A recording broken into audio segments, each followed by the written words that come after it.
अस्सलाम वालेकुम। उम्मीद है कि आप सब ठीक ठाक और खैरियत तबीयत में होंगे।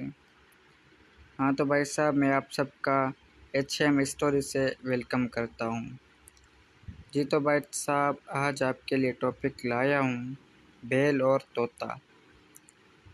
हम दोनों ही अपनी अपनी जगह दुरुस्त हैं। कुदरत ने हमारी ज़िंदगी को जैसा बनाया है, हमें वैसे ही जीना है। बैल को खूंटे पर बंधा हुआ देखकर तोता तंज से हंसा। भाई तुम्हारे तो क्या ठाठ हैं, दिन भर हल खींचना पड़ता है, किसान के डंडे भी खाने पड़ते हैं, तब जाकर तुम्हें चारा मिलता है। दिन की चल चलाती धूप भी तुम्हें अपनी पेट पर झेलनी पड़ती है। बैल चारा खाते खाते रुका और बोला, तुम्हारी तरह दिन भर 4 दानों के लिए मीलों मील मारा मारी तो नहीं करनी पड़ती। घर लौटने पर इतना तो तय रहता है कि पेट भरने के लिए पूरा चारा मिल जाएगा, और फिर जो चारा खिलाएगा वो काम तो लेगा ही। बिना मेहनत के, बिना काम के खाना भी तो ठीक बात नहीं है। तुम कोई काम नहीं करते, चुपके से किसी के मकई के खेत में घुस जाते हो, किसी के बाग में चोरी छुपे जाकर फल कतरने लगते हो। इस तरह खाने का अपना ही मज़ा है। तरह तरह के अच्छे फल खाने को मिल जाते हैं। अच्छे फल ढूंढने के लिए भी तो मेहनत करनी पड़ती है। हमें जो आज़ादी मिली हुई है उसका तो मज़ा ही कुछ अलग है। हम अपनी मर्ज़ी के मालिक हैं। तुम अपनी मर्ज़ी से कहीं भी नहीं जा सकते, अपनी मर्ज़ी का खा भी नहीं सकते। तुम्हारे मालिक ने जो चने की अच्छी दाल खाते हैं, हम उनके आंगन में जाकर कुछ दाने उसमें से खा लेते हैं। तुम्हारे आंगन के आम के पेड़ पर हर साल मज़ेदार आम लगते हैं, तुमने कभी छुके भी नहीं होंगे। हमें देखो, पके हुए आमों का मज़ा हम सबसे पहले उठाते हैं, तुम्हारे मालिक किसान से भी पहले।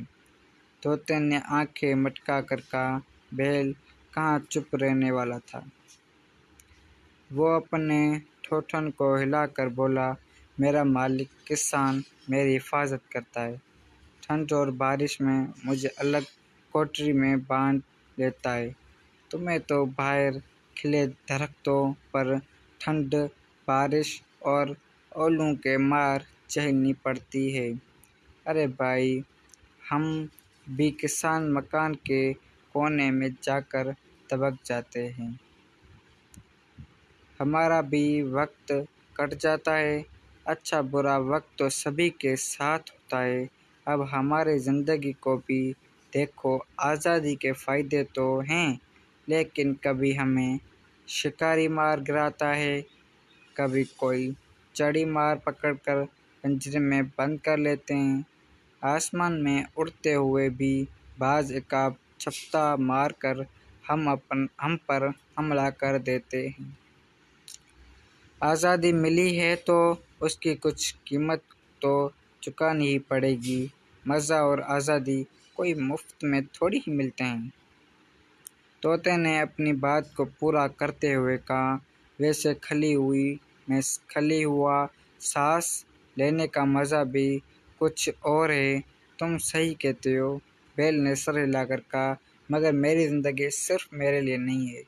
मैं जिस फसल को उगाने में मदद करता हूँ, उसमें पूरे ख़ानदान की परवरिश होती है।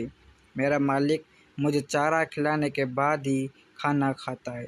वो सुबह उठकर मुझे पहले चारा खिलाता है, तब खुद कुछ खाता है। मेरी ज़िंदगी तुम्हारी तरह आज़ाद भले ही ना हो, मगर एकदम बेईमानी भी नहीं है। तोते को बैल की बात सही लगी। वो बोला, हम दोनों अपनी अपनी जगह सही है, दुरुस्त हैं। قدرت نے ہماری زندگی کو جیسا بنایا ہے ہمیں ویسے ہی جینا ہے۔ اچھا چلتا ہوں، یہ کہہ کر طوطا پھر سے اڑ گیا۔ بیل دیر تک سر اٹھائے دیکھتا رہ گیا۔